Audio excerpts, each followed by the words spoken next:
En este capítulo de Finestra Cultura Financiera hablaremos sobre el panorama económico que enfrentará Andrés Manuel López Obrador junto con su equipo al asumir la presidencia de la República.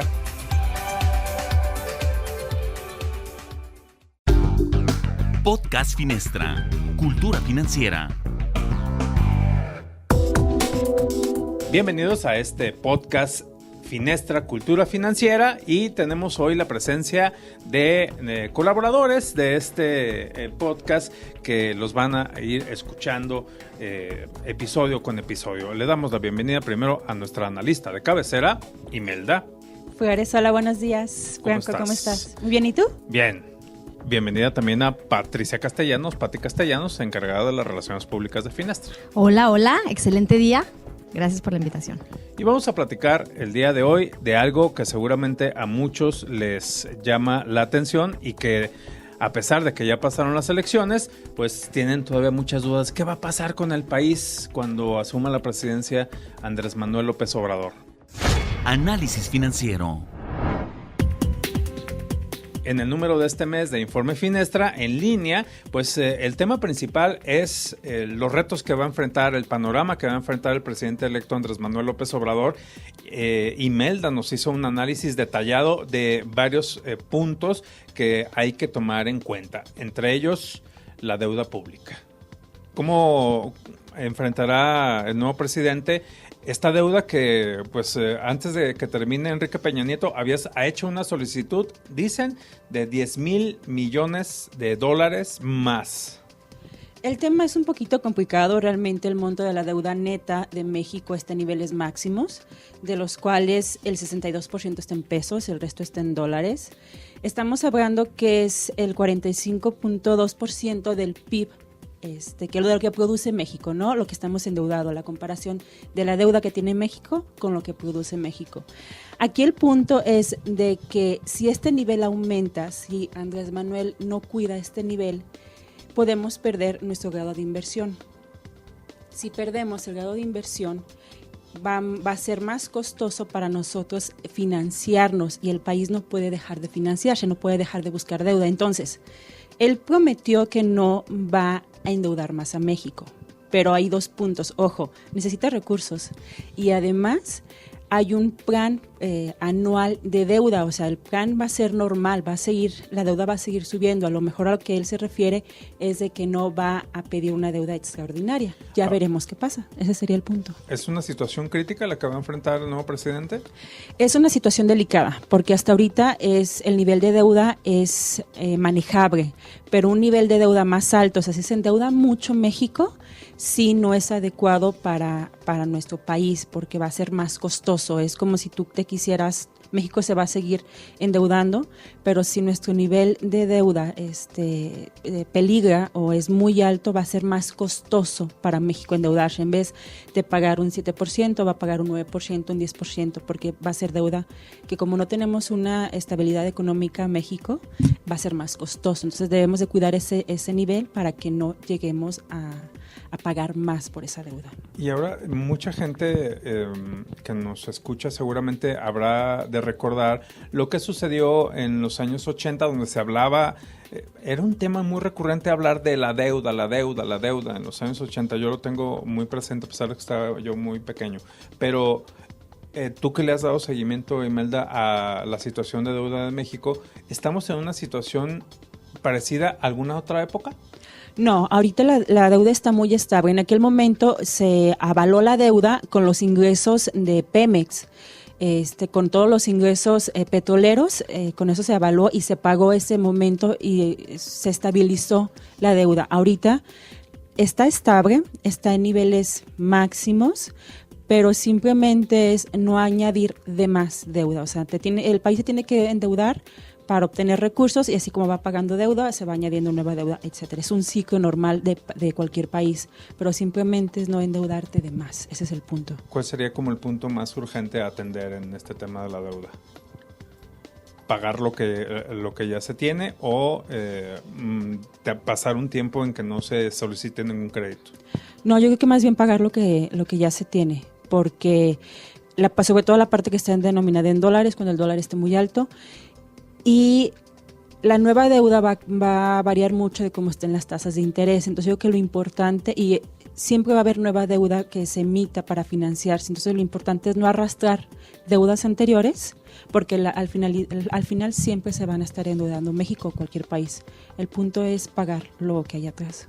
¿Y qué tanto depende el tipo de cambio de factores externos de México? Hemos escuchado en las noticias en los últimos días que se habla mucho de que, y que por cierto, si ustedes no han tenido oportunidad de revisar el análisis que hizo Imelda previo a las elecciones, se cumplió lo que dice el análisis, que el dólar se elevó muchísimo antes de la elección y todo el mundo le echaba la culpa a Andrés Manuel López Obrador y cómo iban las encuestas. Y al final el dólar empezó a bajar y mucho de ello tuvo que ver el factor Trump, Estados Unidos, la guerra comercial. Pero ¿qué tanto dependemos de ese tipo de cambio y de los factores externos?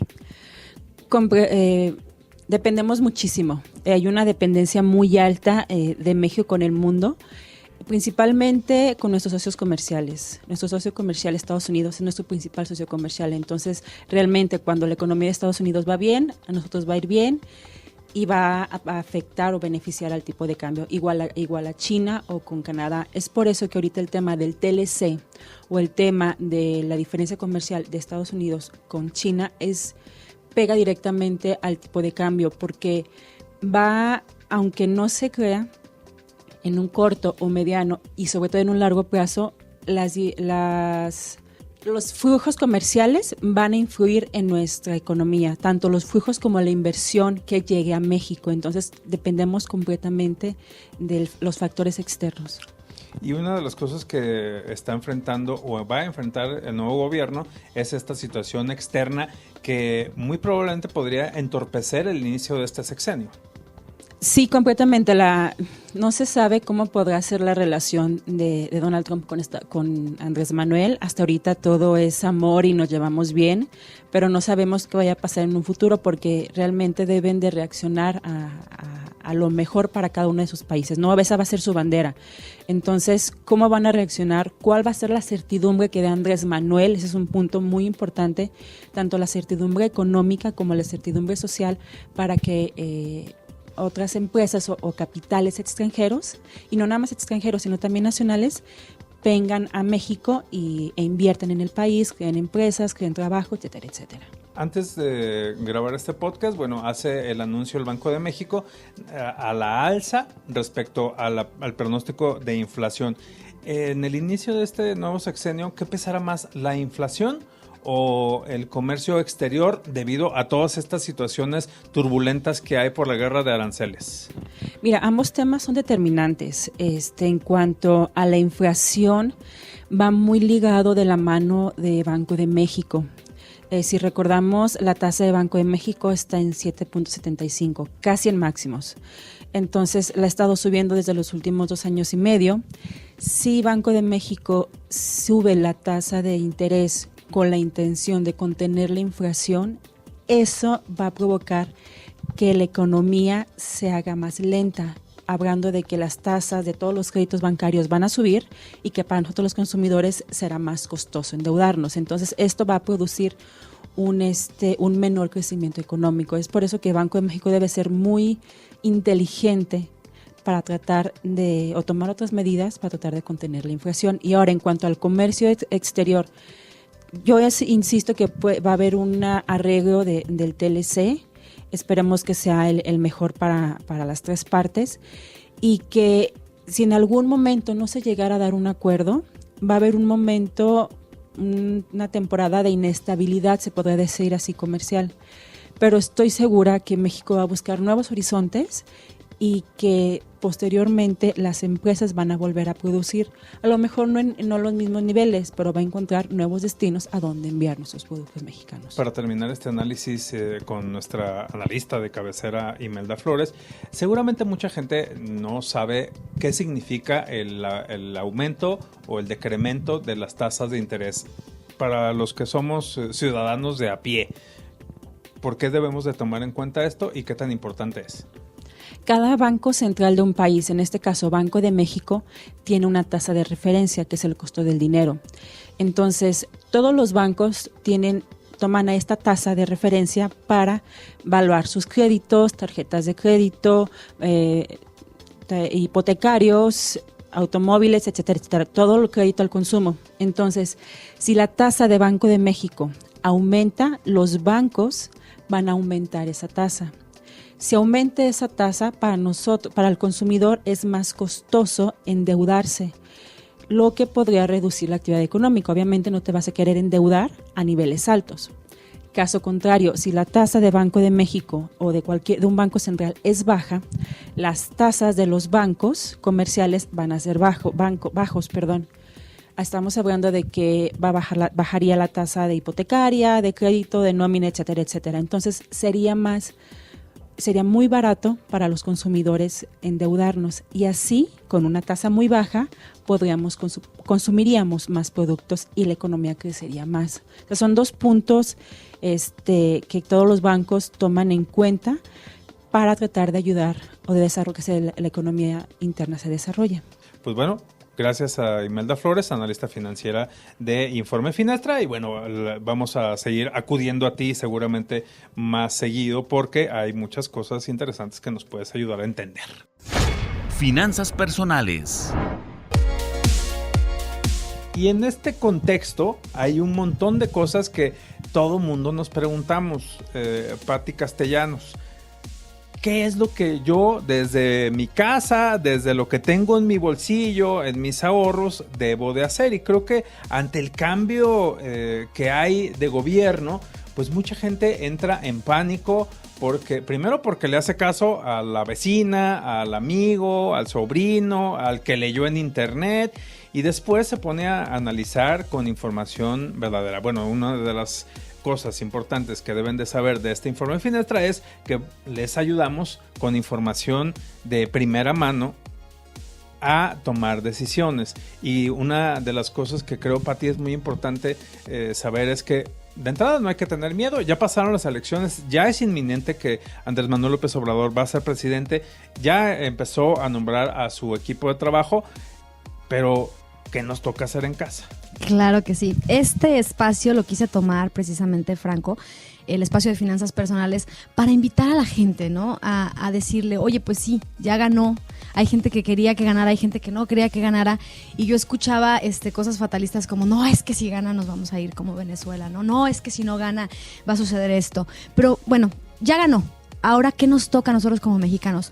Mucho escucho a personas decir, ay no, Pati, es que ¿qué país le estamos dejando a nuestros hijos? ¿Y por qué no se preguntan mejor qué hijos le estamos dejando a este país? Porque es un hecho que si cada uno de los que queremos ser padres o somos padres, que es una decisión de vida que uno toma, porque no es de que, oye, pues se me chispoteó, no, sí, es una mala decisión que tomaste, pero fue una decisión tuya. Tienes que ser responsable de educar correctamente. Si todos en nuestras familias pensáramos de esa manera, bueno, este país completamente sería otra cosa.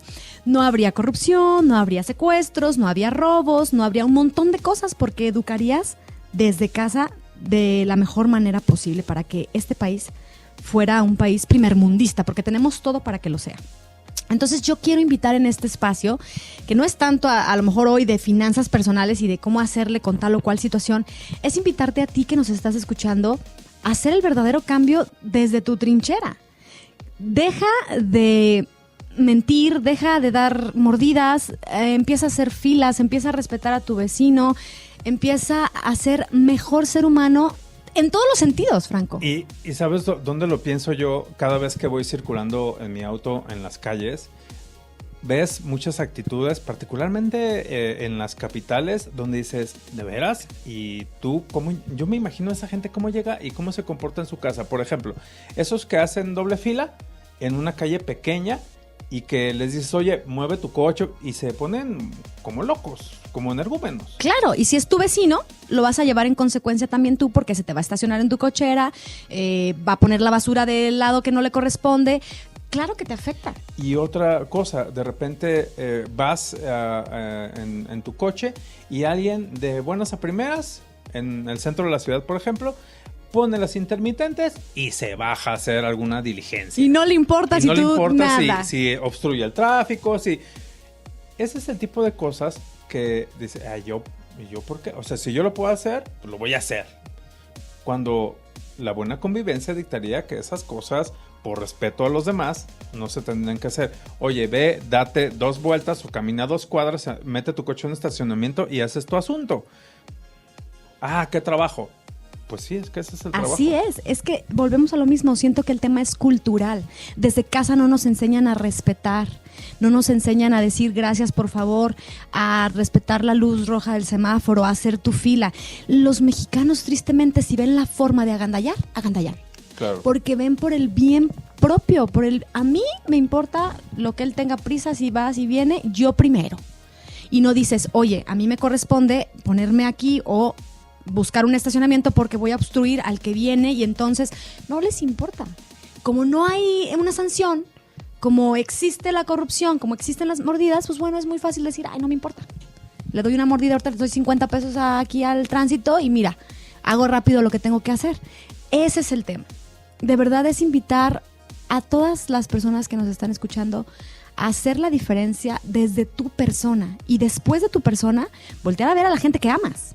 Tu esposo, tus hijos, tus tíos, y entonces poder incidir en su educación y decirle, si ves que está haciendo algo que no está bien, tomarlo, decirle, esto no se hace por esto y por esto, aquí la situación es así y lo tienes que respetar porque vives en un país, hay que tener ahora sí que respeto por los demás, convivencia sana y un montón de cosas que nos ayudarían a que de raíz arrancáramos el problema. Y una de las cosas que es, por ejemplo, tocas el tema de la corrupción. De acuerdo con los últimos estudios del Instituto Mexicano contra la Corrupción, el tema de la mordida se ha elevado de manera exponencial desde que ellos hacen la medición desde el año 2000. Estamos al doble de lo que se invierte en corrupción que en el año 2000. En 18 años, si en el 2000 dábamos 20 pesos de mordida, ahora se dan 50. Claro, ya no te aceptan. Ya no te aceptan 20 pesos. Pero el asunto es que hay alguien que da y hay alguien que recibe. Imagínense que este asunto les pega a ustedes en el bolsillo. Si lo hacen diario o si lo hacen 3 veces al mes, ese dinero que invierten en corrupción lo pudieron haber hecho o haber comprado otras cosas. Y es un dinero tirado a la basura. El problema es que esto es un asunto mundial, ¿no? Y México está entre los países más corruptos o considerados más corruptos en el mundo. Entonces, este es un tema sí de economía. Claro. No es estrictamente de comportamiento. Primero es el comportamiento, la consecuencia de la corrupción y la corrupción pega en la economía. Más o menos así es la cadenita. No sé si, Imelda, tú tienes en mente algún dato de cuánto cuesta la corrupción. Lo que recuerdo ahorita es de que México está en los peores lugares rankeados a nivel internacional en cuanto a corrupción y la forma de hacer negocios. Es un nivel, la verdad, muy vergonzoso para México, pero pues tenemos El Salvador, ¿no? Esperemos que ya próximamente eso de la corrupción termine. Digo, Exacto. Esa es la bandera, ¿no? Veremos a ver si es cierto. Y estos niveles, México no sea en los últimos lugares de hacer negocios a nivel internacional. De acuerdo a este estudio del Instituto Mexicano contra la Corrupción, de cada 100 pesos que una familia percibe, 14 se van a algún aspecto de corrupción. Claro. Entonces, échenle cuentas. O sea, esos 14 pesos puede ser a la larga una cantidad estratosférica de dinero. Y estamos hablando por familia. Y lo grave es que las familias de menor ingreso destinan más dinero que una familia, por ejemplo, de clase media. Las familias de más bajos ingresos destinan hasta el 33%, o sea, 33 pesos de cada 100 en algún aspecto de corrupción. Claro, imagina, hace algunos meses hablamos de este tema muy particularmente en el informe Finestra y decíamos, imagina que quieres poner un negocio.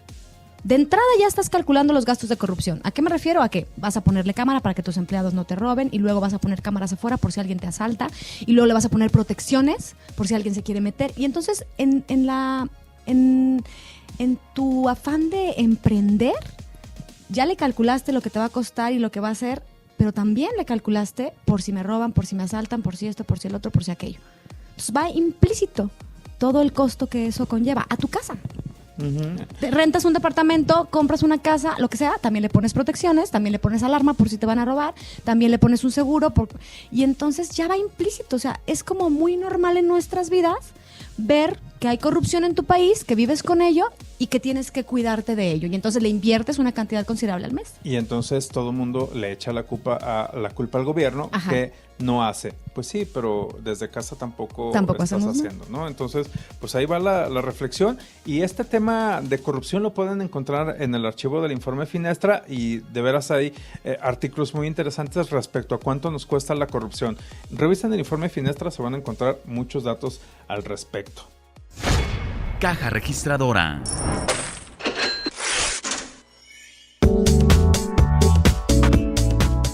Y vamos a hablar en últimas fechas, se están dando a conocer informaciones importantes en empresas multinacionales gigantescas y que nos hablan de una tendencia de consumo que la vamos a ver reflejada a partir del 2019. Por ejemplo, Starbucks, esta cadena de cafeterías muy importante de Estados Unidos, ha dado a conocer que va a eliminar los popotes de todas sus bebidas. Eso es hoy en día una tendencia. Si ustedes quieren estar, digamos, en tendencia, hay que revisar las notas de pesos del Informe Finestra, porque ahí estamos publicando información que tiene que ver con estas tendencias. Hay otras, por ejemplo, de eliminar las bolsas de plástico. En Querétaro se acaba de prohibir que haya repartición de bolsas de plástico en las tiendas de conveniencia, en los autoservicios. Entonces ahora vamos a pasar a empezar a generar menos plástico y contaminar menos, que esto hoy en día es muy costoso, pero seguramente entraremos a un momento en el que ya sea más asequible para los empresarios eliminar el unicel, los popotes de plástico, cuya vida es de 20 minutos. Ustedes cuando van al cine y agarran un popote, o van a una cafetería y agarran un popote, ese popote, su vida va a durar 20 minutos. En cambio, en el planeta va a durar hasta 400 años.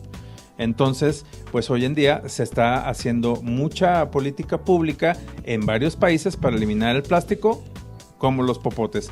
En Cancún, Quintana Roo, hay una empresa, la nota la pueden encontrar en Informe Finestra, que está haciendo popotes biodegradables que duran días en deshacerse, y hacen platos y hacen vasos.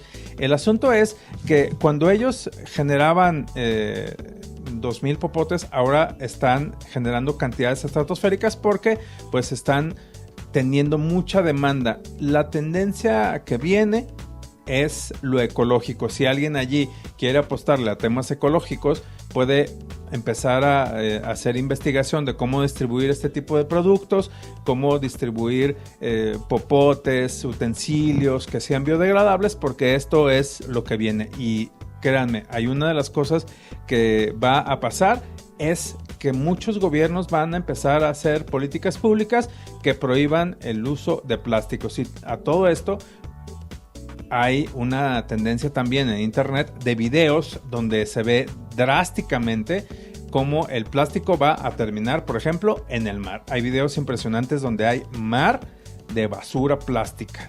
Y este video, que detonó en gran parte la crítica hacia el uso del plástico, pues fue aquel de una tortuga gigante que tenía un popote en la nariz y que unos activistas se lo retiraron cuando pues era un asunto que le estaba dañando la salud a esta tortuga. A partir de allí salió otro video de una tortuga que tenía encarnada un plástico para el six pack de latas. Y esto, pues bueno, ha derivado ya en que empresas como Starbucks anuncien esto. También una empresa de hamburguesas también anunció que va a eliminar los popotes. Y vamos a ver todo esto en los próximos 2 años. Entonces la tendencia ecológica, que por cierto estamos grabando nuestro podcast de Informe Finestra en una oficina que tiene un muro verde, pues bueno, lo verde es lo que viene. ¿No? ¿O no, Imelda? Sí, claro. El verde es vida. El verde es vida y además pues es de cuidar el planeta, que por cierto, a días de grabar este podcast, pues bueno, se anunció que ya entramos a una fase donde le tenemos una deuda ecológica al planeta. Y es una nota que dio la vuelta al mundo porque ya llegamos a una fase crítica donde todos los recursos del planeta se han desgastado de una manera tal que pues ya va a ser muy difícil revertir este daño que le hemos hecho al planeta. Sí, nos terminamos los recursos, ¿no? Es lo que dice el artículo. Sí, nos terminamos los recursos y ya ahora estamos, digamos, haciendo tiempo extra en este consumo de todas las materias primas que nos da el planeta. Entonces entramos a una fase crítica de aquí en adelante. Entonces, pues ahora sí que ya le cuentas nada más para atrás. ¿Y todo por qué? Pues porque creíamos que iba a ser esto interminable. Sí, es el consumismo, ¿no? A lo mejor es el punto de equilibrio económico y ambiental. No consumir cosas que realmente no necesitas, te echas unos pesitos a la bolsa y estás cuidando al planeta. Y la flojerita, ¿no? De que queremos todo muy fácil, muy práctico, aunque eso implique lastimar al planeta. Y una de las cosas que habrá que hacer en las actividades cotidianas es, por ejemplo, si van a comprar una cosa, ya sea unos cigarros o un yogurt o una gelatina, no pidan bolsas. Los que atienden las tiendas de conveniencia me han comentado, yo nunca pido bolsas y me dicen, oye, es que luego para unos chicles piden una bolsa. No, es impresionante. Si de veras es por flojera, no lo hagan. ¿Para qué quieren la bolsa? Para cargar unos chicles, por ejemplo, un chocolate. Por supuesto. En la Ciudad de México ya hay lugares que cobran $1 por bolsa. Y entonces no están estimulando sería una buena a que se consuma esa bolsa. Deberían de cobrar las bolsas en vez del10, estacionamiento. pero en vez de una. En vez del estacionamiento. O también. Sí, entonces eso ayudaría a que no se estuvieran pidiendo bolsas de manera innecesaria, ¿no? Entonces creo que allí queda este asunto. La tendencia ecológica es lo que viene y lo vamos a ver. Si ustedes de repente quieren invertir en un negocio, yo creo que por ahí va a ser bueno empezar a buscar opciones. Tipo de cambio.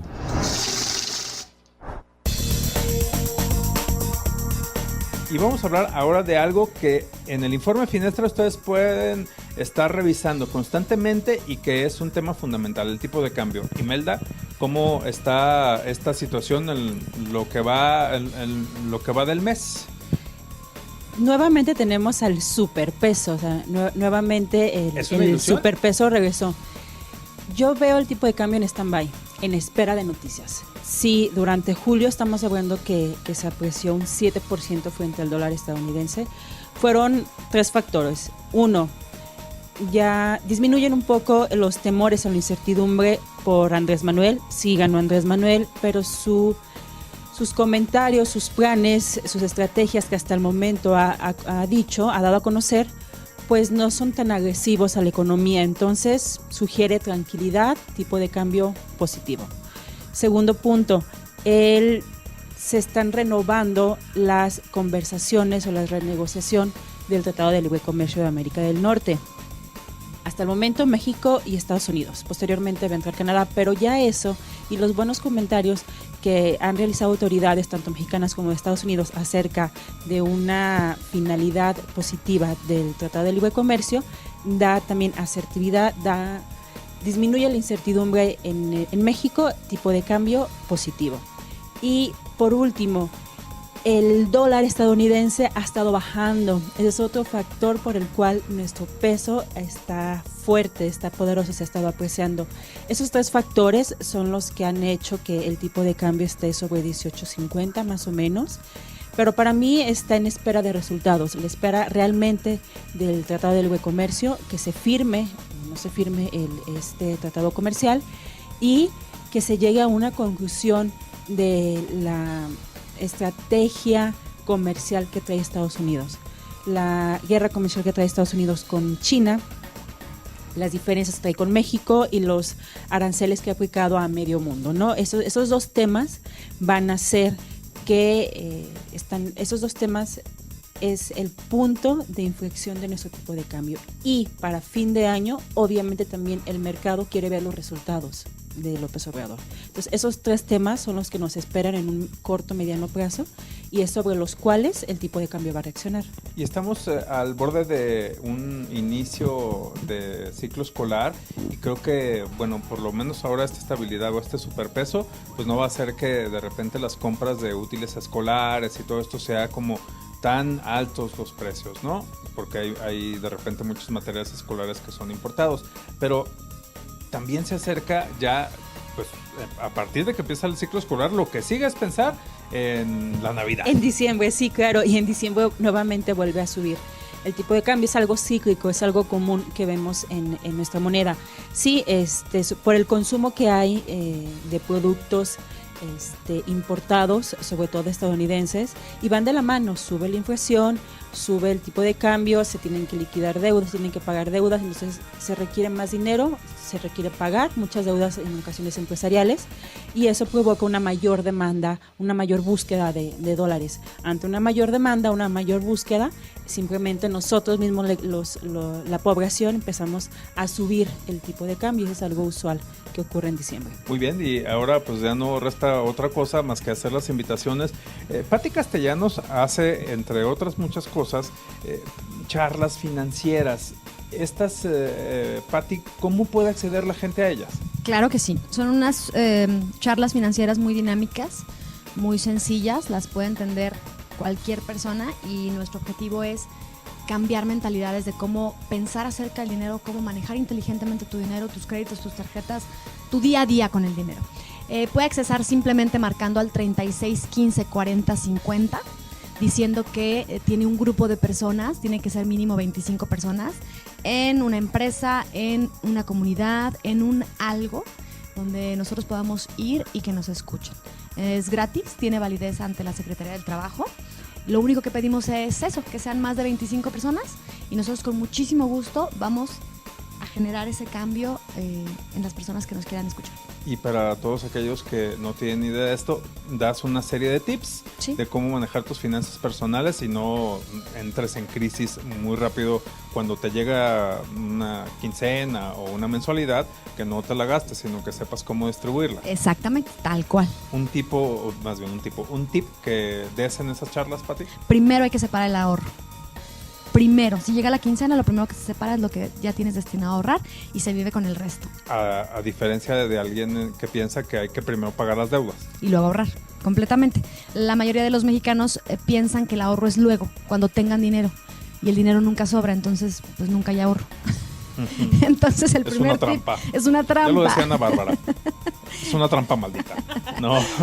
Exactamente. Entonces lo primero que hay que hacer cuando recibes tu quincena es separar tu ahorro y vivir con el resto. Hacer perdedizo ese porcentaje que ya decidiste que ibas a apartar para algún objetivo, para después, para tu retiro, para algo. Y con el resto hay que saber equilibrar ese gasto.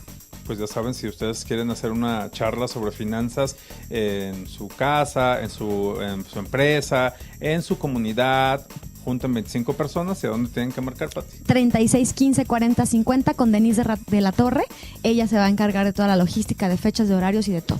Y no necesitan nada, ¿no? Nada. Poner nada. Nada. Okay. Solamente el espacio donde nos vamos a ver, donde vamos a platicar, y una fecha y horario disponible. Pues así es como terminamos este episodio de Informe Finestra, el podcast. Agradecemos a nuestra analista financiera, Imelda Flores, por toda esta información. Gracias, Imelda. Gracias a ti, Franco. Y gracias, Pati Castellanos, también por este capítulo, y pues nos escuchamos a fin de mes. Claro que sí, gracias a ti, Franco.